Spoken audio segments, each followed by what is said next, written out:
বইপাঠ by আইকে চ্যানেলে আপনাদের সকলকে স্বাগতম।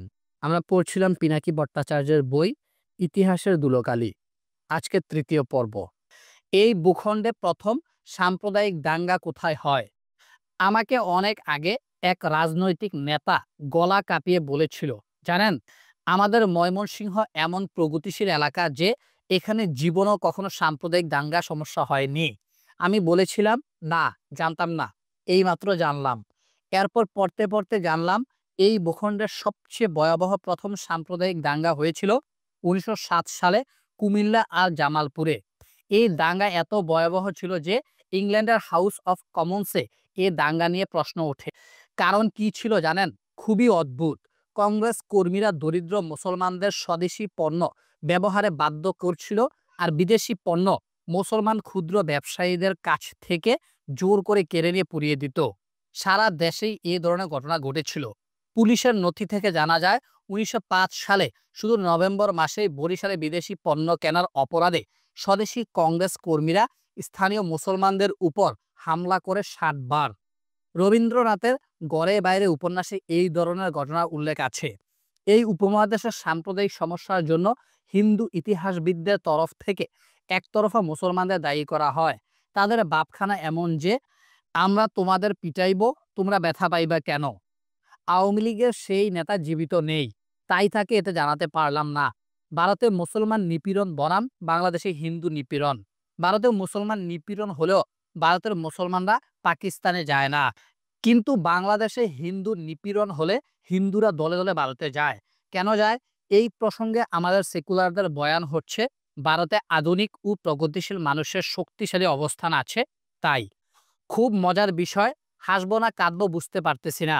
ভারতে এই আধুনিক ও প্রগতিশীল মানুষের অবস্থান এতই শক্তিশালী যে এক একটি সাম্প্রদায়িক দাঙ্গায় হাজার হাজার মুসলিম কতল হয়ে যায়। শুধু মুসলিম না, কতল হয় শিখ, কতল হয় দলিত। তারপর মেরা ভারত মহান। বাংলাদেশ কেন ভারতের মতো হচ্ছে না? কেন বাংলাদেশের মানুষ বিজ্ঞান মনস্ক হয়ে বন্দে মাতরম বলছে না? এই চিন্তায় তাদের ঘুম আসে না। এই প্রশ্নের প্রধান উত্তর হচ্ছে রাষ্ট্র সম্পর্কে ভারতের মুসলমান আর বাংলাদেশের হিন্দুদের বিপরীতমুখী চিন্তা। ভারতের মুসলমানরা ভারত রাষ্ট্রকে তাদের পলিটিক্যাল এজেন্ট বলে গ্রহণ করেছে। পাকিস্তান তাদের পলিটিক্যাল এজেন্ট নয়, তাই সে তার পলিটিক্যাল এজেন্ট ভারত নামের রাষ্ট্রের কাঠামোর মধ্যেই তার সমস্ত রাজনৈতিক ফয়সালা করে নেওয়ার চেষ্টা করে। সেই রাষ্ট্রকে ছেড়ে দিয়ে তার সমস্যার সমাধান খোঁজে না। এটা ভারতীয় মুসলমানদের শক্তির দিক। এমনকি তাদের রাজনৈতিক ফয়সালার জন্য তার মুসলিম আত্মপরিচয়কে সেকুলার জামা পরেও ঢেকে রাখার দরকার হয় না। ভারতের মুসলমানদের সেকুলাররা পুতুপুতু করে রক্ষা করে না। ওরা বিপদ এলে নিজেরাই লড়াই করে। কখনো কখনো দলে দলে মরে, আবার ফিনিক্স পাখির মতো মাথা তুলে দাঁড়ায়। ভারতের মুসলমানদের মতো বাংলাদেশের হিন্দুরা বাংলাদেশ রাষ্ট্রকে তার পলিটিক্যাল এজেন্ট ভেবে বাংলাদেশ রাষ্ট্রের কাঠামোর মধ্যে সমস্যার রাজনৈতিক সমাধানের লক্ষ্যে অগ্রসর হলেই কেবল তাদের দেশত্যাগ বন্ধ হবে। মালয়েশিয়াকে সেকেন্ড হোম বানানো বা দেশে ভবিষ্যৎ নেই বলে যেসব উচ্চবিত্তরা দেশ ছাড়ছেন, একটা বিদেশি পাসপোর্ট হাতে পাওয়াকেই যারা জীবনের মোক্ষম অর্জন ভাবছেন, তারাও এই একই মনোভাবে আক্রান্ত। তারাও বাংলাদেশকে তাদের পলিটিক্যাল এজেন্ট মনে করে না। তারা মনে করে না যে এই পুরার দেশে তার বিকাশের কোনো শর্ত উপস্থিত আছে। কেন আমি সকাল বিকাল মুসলমানদের গালিগালাজ করি না? তপন রায় চৌধুরী যখন বাঙ্গালনামা নিয়মিত দেশ পত্রিকায় প্রকাশ করতেন, তখন প্রতিটি পর্ব প্রকাশিত হওয়ার পর অসংখ্য চিঠি পেতেন। তিনি স্বীকার করেছেন এর মধ্যে দুই একজন পত্র লেখক তার ভুল ধরিয়ে দিয়েছেন। বাঙ্গালনামা বই আকারে প্রকাশিত হওয়ার পরে তিনি প্রথম সংস্করণের নিবেদনে সেসব পত্র লেখকদের কৃতজ্ঞতা জানিয়েছেন। তবে এটা উল্লেখ করার পরে তিনি একটা খুব মজার বিষয় উল্লেখ করেছেন। তিনি লিখেছেন, কিছু পত্র লেখকের চিঠিতে এক বিচিত্র বিদ্বেষ প্রণোদিত মনোভঙ্গির প্রকাশ দেখেছি। অনেকেরই আপত্তি, মুসলমানদের আমি যথোচিত গালিগালাজ করিনি। কুমিল্লায় জন্ম নেওয়া এই বিখ্যাত ভারতীয় ইতিহাসবিদ আজ বেঁচে নেই, তাই সেসব পত্র লেখকের দল আমার লেখা দেখে প্রোফাইলে এসে সমালোচনার ঝড় তোলে। কেন আমি নিয়ম করে সকাল বিকাল মুসলমানদের যথোচিত গালিগালাজ করি না। স্বামী বিবেকানন্দের মুসলিম সমাজ সম্পর্কে মূল্যায়ন। মুসলমানদের ভারত অধিকার দরিদ্র পদদলিতদের উদ্ধারের কারণ হয়েছিল। এর জন্যই আমাদের এক পঞ্চমাংশ ভারতবাসী মুসলমান হইয়া গিয়াছিল, কেবল তরবারি আর বন্দুকের বলে ইহা সাধিত হইয়াছিল, এ কথা মনে করা নিতান্ত পাগলামি মাত্র। স্বামী বিবেকানন্দ মাদ্রাজে 1897 সালে ভারতের ভবিষ্যৎ শীর্ষক বক্তৃতায় এসব কথা বলেন। বিবেকানন্দের এই কোটেশন দেখে হিন্দু দাদারা যদি মনে করে থাকেন যে আপনাদের ছোট করার জন্য আমি এটা খুঁজে বের করেছি, তাহলে ভুল করবেন। আর মুসলমান ভাইয়েরা যদি মনে করে থাকেন আপনাদের কেবল গুণকীর্তন করা হয়েছে, তাহলে আপনারাও বিরাট ভুল করবেন। হিন্দুত্ব আর মুসলমানিত্ব থেকে কিছু সময়ের জন্য বের হয়ে ভারত এবং বাংলার ইতিহাসটা বোঝার চেষ্টা করুন, মঙ্গল হবে। হিন্দু বৌদ্ধ খ্রিস্টান ঐক্য পরিষদের দাবি রাষ্ট্র ধ্বংসের পায়তারা। যুগান্তরে 8 এপ্রিল 2017 একটি সংবাদ ছাপা হয়েছে। সেখানে বলা হয়েছে জাতীয় সংসদের 60টি সংরক্ষিত আসন চায় হিন্দু বৌদ্ধ খ্রিস্টান ঐক্য পরিষদ। এছাড়া তাদের 7 দফা দাবির মধ্যে অন্যতম আরও 2টো দাবি রয়েছে। এগুলো হলো সংখ্যালঘু বিষয়ক পৃথক মন্ত্রণালয় এবং সংখ্যালঘু কমিশন গঠন। হিন্দু বৌদ্ধ খ্রিস্টান ঐক্য পরিষদের 9ম জাতীয় সম্মেলন থেকে এসব দাবি জানানো হয়। রাজধানীর ইঞ্জিনিয়ার্স ইনস্টিটিউশন মিলনায়তনে 2 দিন ব্যাপী এই ত্রিবার্ষিক জাতীয় সম্মেলন থেকে রাজনীতিবিদ ও নাগরিক সমাজের নেতারা বলেন, জাতি ধর্মের রোষানলে দেশ প্রায় ধ্বংসের পথে। আজ কেবল সংখ্যালঘুই আক্রান্ত নয়, মুক্তিযুদ্ধ ও মুক্তিযুদ্ধের চেতনা আক্রান্ত, ধর্ম নিরপেক্ষতা ও অসাম্প্রদায়িকতা আক্রান্ত, সার্বিকভাবে গোটা বাংলাদেশে আক্রান্ত। এর বিরুদ্ধে সবাইকে একসঙ্গে লড়াইয়ে নামতে হবে। মুক্তিযুদ্ধের বাংলাদেশ রক্ষায় সংখ্যালঘুদের ন্যায্য অধিকার কড়ায় গণ্ডায় বুঝিয়ে দিতে হবে। এই দাবি তারা কার কাছে জানালো? সম্মেলনের রাজনৈতিক দলগুলো সবাই এসেছে, জামাত আর বিএনপি ছাড়া। যারা এসেছে তারা সংহতি জানিয়েছে। আওয়ামী লীগ তো ছিলই, জাতীয় পার্টিও সংহতি জানিয়েছে। তাহলে যারা আসেনি তাদের কাছে কি দাবি জানানো হচ্ছে? জামাত না হয় বুঝলাম তাদের অপছন্দের দল, কিন্তু বিএনপিকে কেন সম্মেলনে দাওয়াত দিল না? এর যুক্তি কি?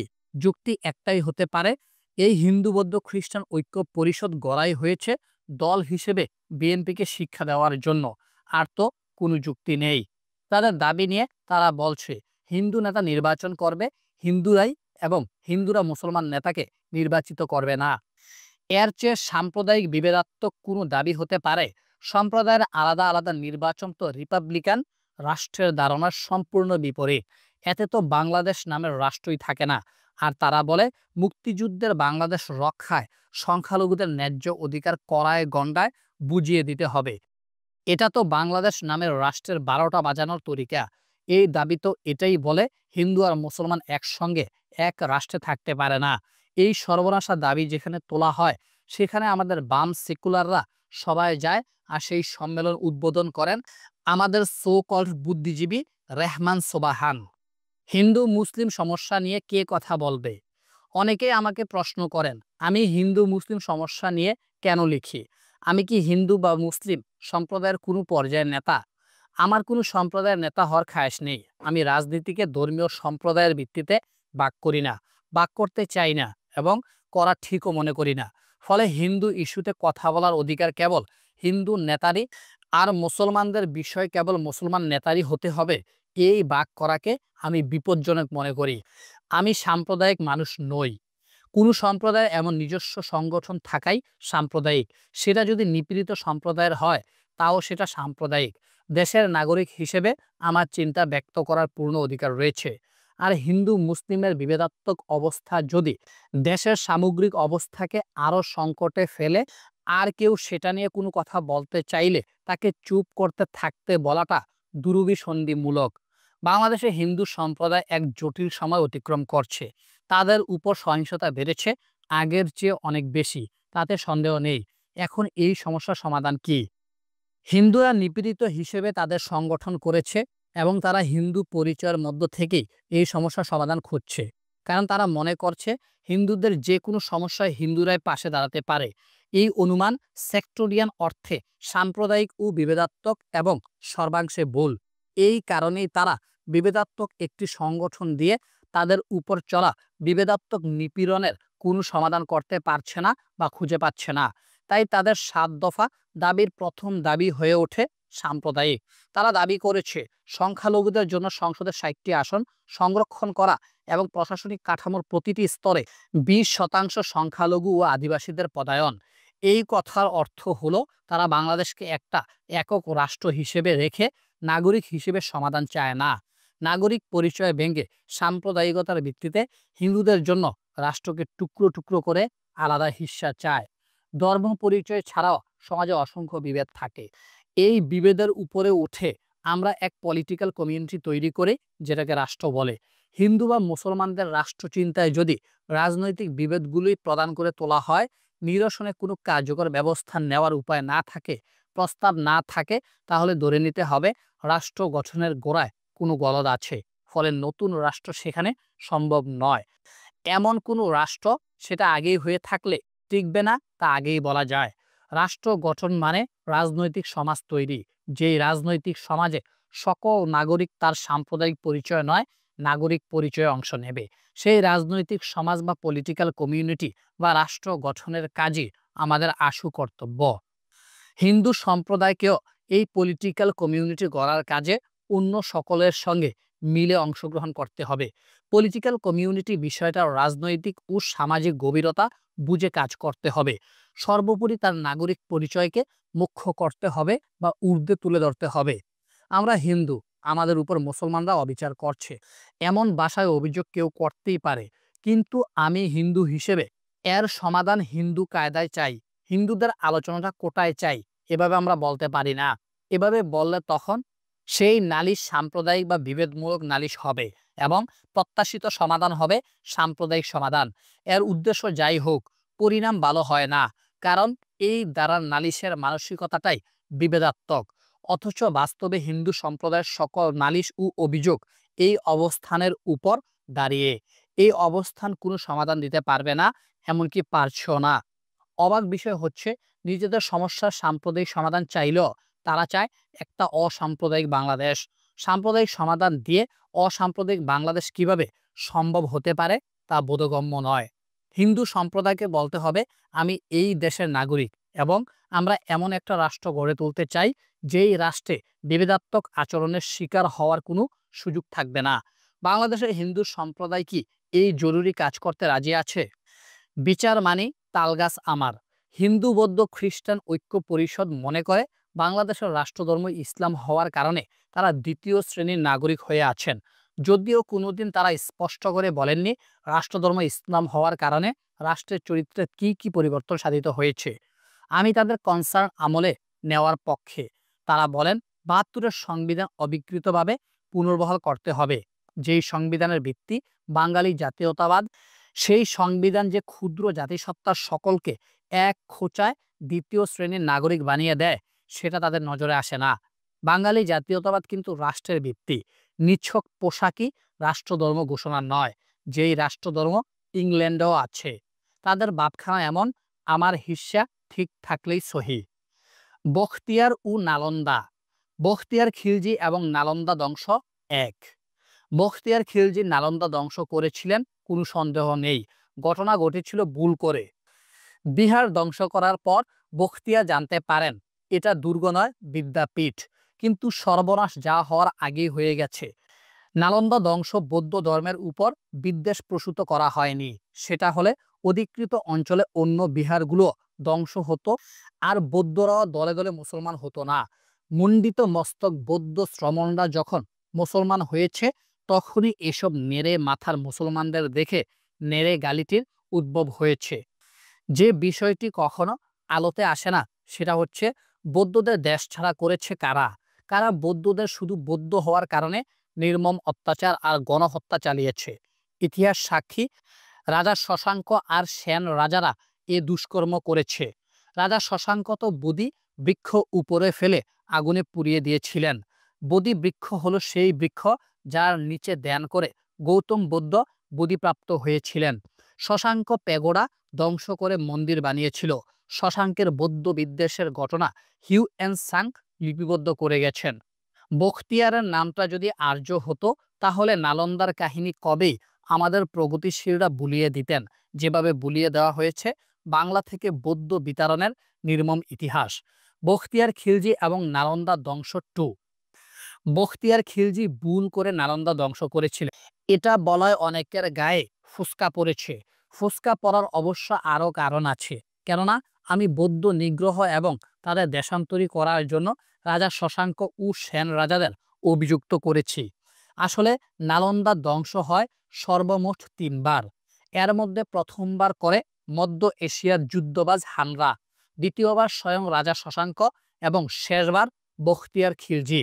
নালন্দাকে প্রথম 2বার ধ্বংসস্তূপ থেকে দাঁড় করানো গেলেও তৃতীয়বার সম্ভব হয়নি। ইতিহাসের যে কোনো বই পড়লে বখতিয়ারের ভুল করে বিহার ধ্বংসের কথা দেখতে পাওয়া যায়। আমি কলকাতা থেকে প্রকাশিত অতি নির্ভরযোগ্য একটি ইতিহাস বই থেকে উদ্ধৃত করছি। বলাই বাহুল্য এটা মুসলিম ইতিহাসবিদদের লেখা নয়। মিনহাজ মগধ ও গৌর জয়ের যে ঐতিহাসিক বিবরণ দিয়েছেন তার সারমর্ম নিম্নে দেওয়া হলো। মোহাম্মদ বখতিয়ার নামক খিলজি বংশীয় একজন তুরস্ক সেনানায়ক উপযুক্ত কর্মানুসন্ধানে মোহাম্মদ ঘুরি ও কুতুবুদ্দিনের নিকট গিয়া বিফল মনোরথ হইয়া অবশেষে অযোধ্যায় মালিক হোসামুদ্দিনের অনুগ্রহে চুনারগড়ের নিকট 2টি পরগনা জায়গির প্রাপ্ত হন। এখান হইতে বখতিয়ার 2 বৎসর যাবৎ মগধের নানা স্থান লুণ্ঠন করেন এবং লুণ্ঠিত অর্থের দ্বারা সৈন্য ও অস্ত্রশস্ত্র সংগ্রহ করিয়া অবশেষে 200 অশ্বারোহী সৈন্যসহ হঠাৎ আক্রমণ করিয়া কিল্লা বিহার অধিকার করেন। ইহার মুণ্ডিত মস্তক অধিবাসী দিগকে নিহত ও বিস্তর দ্রব্য লুণ্ঠন করার পরে আক্রমণকারীগণ জানিতে পারিলেন যে ইহা বস্তুত কিল্লা বা দুর্গ নহে, একটি বিদ্যালয় মাত্র, এবং হিন্দুর ভাষায় ইহাকে বিহার বলে। ইতিহাস না পড়ে শুধু শুনে শুনে ইতিহাস জানবেন আর বিদ্বেষ ছড়াবেন, তা হয় না। নালন্দা কি বখতিয়ারের আক্রমণে ধ্বংস হয়েছিল? নিঃসন্দেহে বলা সম্ভব নয়, কারণ বখতিয়ার খিলজি সংক্রান্ত সকল তথ্যই মুসলিম ঐতিহাসিকগণ মিনহাজউদ্দিন সিরাজের তবকাতে নাসিরি গ্রন্থ থেকে সংগ্রহ করা। মিনহাজ বখতিয়ারের মৃত্যুর প্রায় 40 বছর পর বাংলায় গিয়ে বাংলা বিজয় যে কাহিনী শুনেছিলেন মূলত তাই লিপিবদ্ধ করেছেন, এবং তার উপর ভিত্তি করেই ইতিহাস রচিত হয়েছে। তার বর্ণনা থেকে স্পষ্ট বোঝা যায় যে তিনি মূলত প্রচলিত কাহিনীগুলোকেই লিপিবদ্ধ করেছিলেন, যা ঐতিহাসিকদের কাছে বাংলা জয়ের একমাত্র দলিল। তাই মিনহাজের সব কথাই যে সঠিক তা নাও হতে পারে, এটাই ঐতিহাসিকদের মত ছিল। দরম সাবমিন নামের এক বৌদ্ধ সাধক যে সময় মিনহাজউদ্দিন বাংলায় এসেছিলেন তার 8 বছর আগে এবং কথিত বখতিয়ারের নালন্দা ধ্বংসের 31 বছর পরে নালন্দায় এসেছিলেন। তিনি নিজে কিছু লিখেননি, কিন্তু তার বয়ানের উপর ভিত্তি করে তার জীবনী লেখা হয় তিব্বতে, বায়োগ্রাফি অফ দরম সাবমিন। জর্জ রোয়েরিখ মূল তিব্বতী থেকে ইংরেজিতে সেই বই অনুবাদ করেন। Partner KP Jaiswal research institute সেটি ছাপে 1959 সালে। সেখানে লেখা আছে, দরম সাবমিন কথিত নালন্দা ধ্বংসের 31 বছর পরে নালন্দায় 1 বছর লেখাপড়া করেন। সেই সময় 70 জন আচার্য নালন্দায় বাস করতেন। নালন্দা যদি বখতিয়ার ধ্বংসই করে থাকবেন, তবে তার মৃত্যুর পরও কিভাবে নালন্দায় লেখাপড়া করা সম্ভব হয়? বখতিয়ারের নালন্দা ধ্বংসের মিথ। সোনার বাংলার রূপালী কথা লেখার সময় বখতিয়ারের নালন্দা ধ্বংসের মিথ কিভাবে উপস্থাপন করব ভাবছিলাম। অনেক রেফারেন্স বই ঘেটে যেটা পেলাম তা হচ্ছে বখতিয়ার দুর্গ ভেবে ভুল করে নালন্দা আক্রমণ করেছিল। এই সিদ্ধান্ত কোনো মুসলমান ইতিহাসবিদদের নয়, বরং মুসলমানদের সম্পর্কে কিঞ্চিত রুষ্ট দাবির সাবেক বিসি আর.সি. মজুমদারের। পরে দর মাসাবিনের লেখায় জানলাম যে তিনি কথিত নালন্দা ধ্বংসের অনেক পরে নালন্দাতে পড়তে গিয়েছিলেন। ফলে এটা অনুমান অসঙ্গত নয় যে বখতিয়ার সম্ভবত নালন্দা বিহারের আংশিক ধ্বংস করেছিলেন, এবং বখতিয়ারের আক্রমণের পরেও নালন্দা আংশিক হলেও পুনর্গঠন করা হয়েছিল। প্রশ্ন হলো, বখতিয়ারের মতো এমন দক্ষ সেনাপতি কেন এমন ভুল করলেন? তিনি কেন দুর্গ আর শিক্ষা প্রতিষ্ঠানের পার্থক্য বুঝতে পারলেন না? তার উত্তর হচ্ছে, আর্যরা আর্যাবতের বাইরে অর্থাৎ উত্তর ভারতের বাইরে সকল ধর্মস্থানে আক্রমণ এবং লুণ্ঠন করত। তাই ধর্মস্থান এবং বিহার দুর্গের মতো করে তৈরি করা হতো। এমনকি সব বিহারের চারপাশে পরিখা থাকারও প্রমাণ রয়েছে।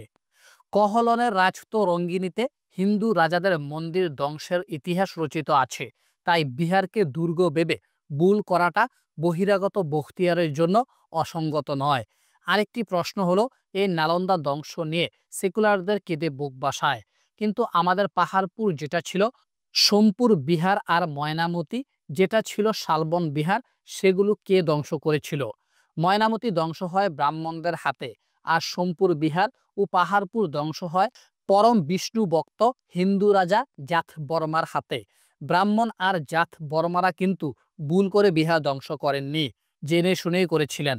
তারা জানতেন এটা দুর্গ নয়, শিক্ষা প্রতিষ্ঠান, কারণ তারা তো আর বহিরাগত ছিলেন না। সে কারণেই সেকুলার কবিরা ময়নামতি আর পাহাড়পুর ধ্বংস নিয়ে নীরব। রাশিয়া ও ইসলাম, সোভিয়েত ইউনিয়নে ইসলাম। বাংলাদেশে যারা একসময় রুশপন্থী ছিলেন তাদের মধ্যে ধর্মের বিষয়ে, বিশেষ করে ইসলাম ধর্মের বিষয়ে এক ধরনের বিরাগ আছে। অথচ খোদ সোভিয়েত ইউনিয়নেই, এমনকি কমিউনিস্ট শাসন আমলে ইসলাম ধর্মের চর্চা বাধাহীন ছিল। এমনকি রাষ্ট্রীয়ভাবে গঠিত 4টি মুসলিম বোর্ড ইসলামী বিষয়ে দেশব্যাপী শিক্ষা ও ধর্মীয় জীবনের নানা বিষয়ে দায়িত্ব পালন করত। এমনকি সেখান থেকে ফতোয়া আসতো যা রাষ্ট্রীয়ভাবে মেনে চলার বাধ্যবাধকতা ছিল। সোভিয়েত ইউনিয়নে একটা বিশ্বখ্যাত মাদ্রাসাও ছিল, নাম মীর আরব মাদ্রাসা। এই মাদ্রাসা এখনো আছে। মীর আরব পুরনো মাদ্রাসা হলেও সোভিয়েত কমিউনিস্ট জামানায় রাষ্ট্রীয় খরচে ইসলামী বিষয়ে উচ্চ শিক্ষার জন্য ইমাম আল বুখারী ইসলামিক ইনস্টিটিউট গঠিত হয়। খোদ লেনিনের সঙ্গে রাশিয়ার মুসলিম সম্প্রদায়ের একটা বিশেষ সুস্মৃতি আছে। খলিফা ওসমানের সময় তৃতীয় ও শেষবারের মতো পবিত্র কোরআন শরীফ সংকলিত হয়। তিনি এই সংকলনের 5টি কপি 5 জায়গায় রাখেন। এর মধ্যে এক কপি ছিল সমরখন্দে। তার নানা হাত ঘুরে জারের হাতে এসে পড়ে এবং তিনি সেটা সেন্ট পিটার্সবার্গের রাজকীয় গ্রন্থাগারে রাখেন। জারের কাছে মুসলমানরা নানা সময় কোরআনের শরীফটি তার ঐতিহাসিক গুরুত্বের কারণে চাইলেও সেটি ফেরত দেওয়া হয় না। এমনকি জারের পতনের পর মেনশেভিক কেরেনস্কি সরকারের কাছেও চাওয়া হলেও কেরেনস্কি তা পাত্তা দেননি। রুশ বিপ্লবের পর মুসলমান সম্প্রদায় সরাসরি লেনিনের সঙ্গে দেখা করে কোরআন শরীফটি ফেরত দেওয়ার আবেদন জানায়। লেনিন তৎক্ষণাৎ রাজি হন এবং শিক্ষামন্ত্রী লোনাচারিস্কির কাছে একটা চিঠি লিখেন। চিঠির ভাষা ও বাক্য গঠন লক্ষ্য করুন। জন কমিশনারদের পরিষদ পেত্রোগ্রাদের জাতীয় এলাকার আঞ্চলিক মুসলিম কংগ্রেসের নিকট থেকে একটি অনুরোধ পেয়েছে। এতে রাশিয়ার সকল মুসলমানদের আশা আকাঙ্ক্ষা পূরণের জন্য বর্তমানে রাষ্ট্রীয় সাধারণ পাঠাগারে রক্ষিত ওসমানের পবিত্র কোরআনটি মুসলমানদের কাছে হস্তান্তরের দাবি জানিয়েছে। জন কমিশনারদের পরিষদ এই ডিক্রি জারি করে যে বর্তমানে রাষ্ট্রীয় সাধারণ গ্রন্থাগারে রক্ষিত হজরত ওসমানের এই পবিত্র কোরআনটি অতঃপর স্থানীয় মুসলিম কংগ্রেসের কাছে হস্তান্তর করা হবে এবং তদানুযায়ী আপনাকে প্রয়োজনীয় নির্দেশ জারি করার অনুরোধ জানাচ্ছি। জয় লেনিন, জন কমিশনের সভাপতি। এই কোরআন শরীফটি বর্তমানে তার আদি অবস্থান সমরখন্দেই আছে। এই গল্পের উদ্দেশ্য এটা দেখানো নয় যে সোভিয়েত কমিউনিস্টরা ধর্মের বিষয়ে জুলুম করেনি। স্টালিন আমলে অনেক জুলুম হয়েছে ধর্মের উপরে, কিন্তু লেনিন নিজে খেয়ে না খেয়ে ধর্মের বিরোধিতা করাটা অপছন্দ করতেন। তার চিঠির ভাষায় এটা পরিষ্কার। তিনি নিজে হয়তো ধর্ম মানতেন না, কিন্তু ধর্মে তিনি সম্মান করতেন। এই প্রসঙ্গে আরেকটি গল্প হলো, আমাদের দেশের আবু জাফর শামসুদ্দিন গেছেন সোভিয়েত ভ্রমণে। তার সঙ্গী ছিলেন শ্রীলঙ্কার এক সাবেক মন্ত্রী বদিউদ্দিন আহমেদ। বদিউদ্দিন সাহেব ছিলেন আলিগড়ের গ্রাজুয়েট এবং প্র্যাকটিসিং মুসলিম। তিনি সোভিয়েত রাশিয়াতে 5 ওয়াক্ত নামাজ পড়তেন। তাদের একজন গাইড ছিল রুশ তরুণী। বদিউদ্দিন সাহেব সেই তরুণীকে জিজ্ঞেস করেন, তুমি কি কমিউনিস্ট পার্টির সদস্য? তরুণী বলে হ্যাঁ। বদিউদ্দিন সাহেব আবার প্রশ্ন করেন, তুমি কি আল্লাহ মানো?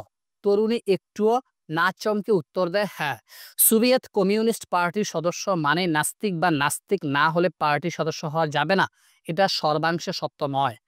রাশিয়ার বিপ্লব এবং মুসলিম মননে তার প্রভাব। রাশিয়াতে বিপ্লব হয়েছে, বিপ্লবীদের লাল ফৌজ আর প্রতি বিপ্লবীদের শ্বেতবাহিনী। শ্বেতবাহিনী নবসৃষ্ট সমাজতান্ত্রিক রাষ্ট্রের বিরুদ্ধে তাকে ধ্বংস করার অভিপ্রায়ে সর্বাত্মক যুদ্ধ চালাচ্ছে। এই শ্বেতবাহিনীকে যোগ দিয়েছে নানা দেশের সেনারা। ভারত থেকে শ্বেতবাহিনীর হয়ে লাল ফৌজের বিরুদ্ধে ট্রান্স ককেশাস অঞ্চলে যুদ্ধ করার জন্য ব্রিটিশ রাজ কয়েক রেজিমেন্ট সেনা পাঠিয়েছে। এই রেজিমেন্টের একটা বড় অংশ ছিল মুসলিম সৈনিক। তারা সেখানে গিয়ে সমাজতান্ত্রিক বিপ্লবের কথা ও সাম্যের সমাজের কথা শুনে লাল ফৌজের বিরুদ্ধে যুদ্ধ করতে অস্বীকৃতি জানায়। শুধু তাই নয়, এই রেজিমেন্টগুলোর একাংশ বিদ্রোহ করে লাল ফৌজে যোগ দেয়। এমন একজন বিদ্রোহী সেনা ছিলেন মুর্তজা আলী। তিনি নিকোলাই গিগালোর গেরিলা বাহিনীতে যোগ দিয়েছিলেন।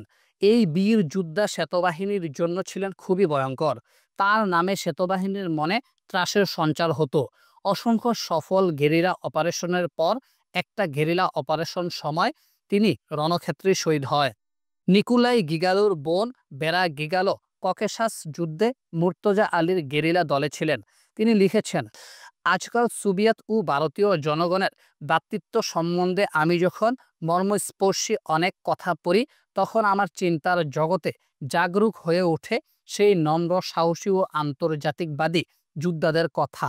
সংখ্যায় তারা কম ছিলেন, কিন্তু সাহসী মুর্তজা আলীর মতো জনগণের মুক্তির খাতিরে তারা নিজেদের জীবনের তোয়াক্কা করতেন না। ঠিক এই সময়ে কাজী নজরুল ইসলাম করাচিতে সেনা ক্যাম্পে ছিলেন। মুর্তজা আলীর গল্প তাকে দারুণভাবে অনুপ্রাণিত করে। তিনি মুর্তজা আলীর গল্পকে উপলক্ষ করে বেলুচিস্তানের পটভূমিকায় লিখেন ব্যথার দান। তার এই উপন্যাসে ত্রিভুজ প্রেম, দারা আর সয়ফুল মুলক দুজনেই ভালোবাসে বেদৌরাকে। দারা লাল ফৌজে যোগ দেয়। সাহসের সাথে যুদ্ধ করতে করতে দারা অন্ধ ও বধির হয়ে যায়। এই দারার চরিত্রটি তিনি লিখেছিলেন অজয় যোদ্ধা মুর্তজা আলীর স্মরণে।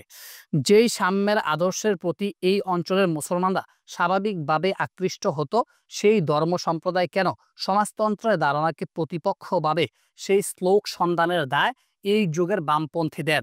তারা কি একবার অনুসন্ধান করবেন? মৌলবাদ। মৌলবাদ শব্দটা যেভাবে এলো, কিছুদিন আগে দাওয়াত পেয়ে এক বন্ধুর বাসায় গেলাম।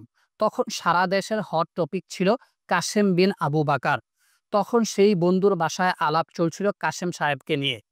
আমি বলছিলাম, কাসেম সাহেব পুরো দস্তুর মডার্নিস্ট। এই আলাপটা যখন এগোচ্ছে, তখন হুট করে একজন এসে বলে বসলেন, আপনি হচ্ছেন মৌলবাদী। লোকটাকে আমি চিনতাম না। হঠাৎ তার লেখা আমার নিউজ ফিডে এলো। দেখলাম এই লোকটা তো সেই লোক। তার পরিচয় দেখলাম, আমার সেই বন্ধুর প্রতিষ্ঠানে চাকরি করে। তার চেহারাটা নিউজ ফিডে দেখে আমাকে দেওয়া হলো মৌলবাদী অভিধার। কথা মনে হতে হাসি পেল। তিনি না জানতেই পারেন যে মৌলবাদ তত্ত্বটা একটা আমেরিকান তত্ত্ব। এর উদ্ভব ও বিকাশ আমেরিকান সমাজেই। এমনকি আমেরিকা রাষ্ট্র গঠনেও মৌলবাদের ভূমিকা আছে বলে একাডেমিশিয়ানদের অনেকেই মনে করেন। এই শব্দটার জন্ম দেয় আমেরিকার মুডি বাইবেল ইনস্টিটিউট এবং তার ভাবাদর্শের অনুসারী Niagara Bible conference. Moody Bible ইনস্টিটিউটের মূল কথা ছিল বাইবেলকে অভ্রান্ত ধরে নিতে হবে, তার কোনো কিছু নিয়ে সন্দেহ প্রকাশ করা যাবে না। পরবর্তী সময়ে 1895 সালে নায়াগ্রা বাইবেল কনফারেন্স বাইবেলের 5টি মূল সূত্রকে খ্রিস্টান ধর্ম বিশ্বাসের ফান্ডামেন্টাল বলে ঘোষণা করে। এগুলো হচ্ছে: 1. বাইবেল অভ্রান্ত। 2. খ্রিস্ট দিব্যরূপে পূজ্য। 3. মাতা মেরির কৌমার্য ধ্রুব সত্য। 4. খ্রিস্টের অপসরণ বিকল্পমূলক। 5. খ্রিস্টের সশরীর পুনরাবির্ভাব আসন্ন। এই 5টি মূল সূত্রকে ব্যাখ্যা করে 1909 সালে ডিকসন ও টোরের সম্পাদনায় 12 খণ্ডের বই প্রকাশিত হয়। নাম the fundamentals, A testimony to the truth. এরপর থেকে এই নতুন ধারার খ্রিস্টবাদীদের ফান্ডামেন্টালিস্ট এবং তাদের মতবাদকে ফান্ডামেন্টালিজম বলা হয়। এই ডিকসন ও টুরেই পরে ঘোষণা করেন আমেরিকা প্রতিষ্ঠাতাদের ধর্মীয় আদর্শই আমেরিকার আদর্শ। তারা বলেন, American was founded by man of faith of godly principles. এই গডলি প্রিন্সিপালস বা ঐশ্বরিক নীতি হচ্ছে সেই 5টা মূল আদর্শ যা দ্য ফান্ডামেন্টাল গ্রন্থে বলা হয়েছে। আমেরিকান ভ্যালুজ বা আমেরিকান ওয়ে অফ লাইফ বলতে যা বোঝায় তা আসলে পুঁজিবাদ বা ক্যাপিটালিজমের কালচারাল ফর্ম বা সাংস্কৃতিক রূপ, আর তা হচ্ছে প্রটেস্ট্যান্ট খ্রিস্টানিজম ছাড়া আর কিছুই না। মার্কিন ধনতন্ত্র আর খ্রিস্ট ধর্ম পরস্পরের হাত ধরে চলে। এই ক্যাপিটালিজমের টিকি বাধা আছে ওই 5টা ফান্ডামেন্টালে। তাই আমেরিকান জীবন ও মূল্যবোধ মৌলবাদী বটে। মৌলবাদী কে? মৌলবাদের সঙ্গে ধর্মের সম্পর্ক থাকা কি আবশ্যক? আমাদের দেশের এক ধরনের মানুষের ধারণা মৌলবাদ শুধু ধর্মের বিষয়। পৃথিবীতে যে কোনো আদর্শকে ঘিরে মৌলবাদ সহিংসতা জন্ম নিতে পারে, শুধু নিতে পারে বললেই ভুল হবে। মৌলবাদ ও সহিংসতার উত্থানের উৎস হিসেবে বৌদ্ধ ধর্ম মুক্ত নয়, সমাজতন্ত্র মুক্ত নয়। যখন কেউ বলে সমাজতন্ত্র অভ্রান্ত, এটাই হয়ে ওঠে মৌলবাদ। আর যখন বলা হয় সমাজতন্ত্র ইতিহাসের নিয়তি, তখন এটা হয়ে ওঠে নিয়তিবাদ। আদর্শ মানে জীবনের কমপ্লিট কোড, এর বাইরে কোনো সত্য নেই। আদর্শ মানে অতীন্দ্রিয় শুদ্ধ ধারণা, যা শ্রেষ্ঠ। তাই আদর্শকে শ্রেষ্ঠত্বের প্রমাণ দিতে হয়। শ্রেষ্ঠত্বের জন্য যদি রক্তপাতের প্রয়োজন হয়, আদর্শের অনুসারীরা সেটা করতে পিছপা হন না। আদর্শই মূল্যবান, এই প্রত্যয়ের প্রতিষ্ঠার জন্য মানুষকে আদর্শের নিচে ফেলে তাকে নিশ্চিহ্ন করে দিতে আদর্শের কোনো গ্লানি নেই। আদর্শবাদীর কাছে আদর্শের মূল্য আছে, মানুষের নেই। ধর্মবাদীদের কাছে মানুষের চেয়ে ধর্ম বড় হয়ে উঠলেই ধর্মের নামে মানুষ খুন করে ফেলে অবলীলায়। মানুষের চেয়ে জাত বড় হয়ে উঠলেই কনসেন্ট্রেশন ক্যাম্পে হিটলার মানুষ পুরায়। মানুষের চেয়ে সমাজতন্ত্র বড় হয়ে উঠলেই ক্ষেমার রোজের মতো হিংস্র দানব গণহত্যায় মেতে ওঠে। মানুষের চেয়ে দল বড় হয়ে উঠলেই দলের অনুসারীদের দল রক্ষায় হয়ে উঠতে হয় হিংস্র। মৃত্যু ক্ষুধায় তলপাতে থাকা পিশাচ, রক্তের নেশায় ঘুরতে থাকা ভ্যাম্পায়ার, অন্ধকারেই যার জীবন শুরু। এখন সময় অন্ধকারের, তাই অন্ধকারের শক্তিরা আদর্শ দেখে, আলোর দিশারীরা মানুষ দেখে শুধু মানুষ। মৌলবাদ বলতে কি বোঝায়? মৌলবাদ বলতে কি বোঝায় এর কোনো ওয়ার্কিং ডেফিনেশন আছে কিনা সেটা জানতে মোটামুটি বাংলা ও ইংরেজি মিলে 6টা বই চষে ফেললাম। বইগুলোর কভারে মৌলবাদ বা ফান্ডামেন্টালিজম লেখা ছিল। হতাশ হলাম, কোথাও মৌলবাদ শব্দটির ওয়ার্কিং ডেফিনেশন নেই। কোনো বইয়ের কভারে মৌলবাদ লেখা থাকলেই সেখানে সংজ্ঞা থাকা উচিত কিনা সেই তর্ক কেউ তুলতেই পারেন। আমি মূলত বইগুলো যখন কিনেছি তখন দোকানের ক্যাটালগ দেখে শিরোনামে মৌলবাদ বা ফান্ডামেন্টালিজম লেখা আছে এমন 6টা বই পেয়েছিলাম। সবগুলোই কিনেছিলাম সেদিন। শেষে ফান্ডামেন্টালিজম অ্যান্ড আমেরিকান কালচারে খুঁজে পেলাম সেই ওয়ার্কিং ডেফিনেশন। আধুনিক ধর্মতত্ত্বের বিরুদ্ধে প্রতিক্রিয়ায় নির্দিষ্ট আধ্যাত্মিক তথ্যগুলোর প্রতি কঠোর আনুগত্যের জন্য দাবি। মডার্নিস্ট থিওলজি বা আধুনিক ধর্মতত্ত্বের উল্লেখটা লক্ষণীয়। মৌলবাদের সংগ্রাম ধর্মের অভ্যন্তরীণ সংগ্রাম, যেখানে এক পক্ষ ধর্মকে আধুনিকায়নের নামে বদলে দিতে চায়, আরেক পক্ষ সেটাকে প্রতিরোধ করে। মৌলবাদের সংগ্রাম তাই প্রত্যক্ষভাবে আধুনিক সমাজ বা রাষ্ট্রের সাথে নয়, মৌলবাদের সংগ্রাম মডার্নিস্ট থিওলজির বিরুদ্ধে। আর এই মডার্নিস্ট থিওলজি হচ্ছে এনলাইটমেন্টের সন্তান। মডার্নিস্ট থিওলজির জন্ম পুঁজিবাদের হাত ধরে, যার উদ্দেশ্য ছিল প্রকৃতি শোভন সম্পর্ককে খতম করে দেওয়া। মার্কস তাই কমিউনিস্ট ম্যানিফেস্টোতে লিখেছিলেন, বুর্জোয়া শ্রেণীর যখনই ক্ষমতা হয়েছে সেখানে সমস্ত সামন্ততান্ত্রিক, পিতৃতান্ত্রিক ও প্রকৃত শোভন সম্পর্ক খতম করে দিয়েছে। যেসব বিচিত্র সম্পর্কে মানুষ বাধা ছিল তার উপরওয়ালাদের কাছে, তা তারা ছিঁড়ে ফেলেছে নির্মমভাবে।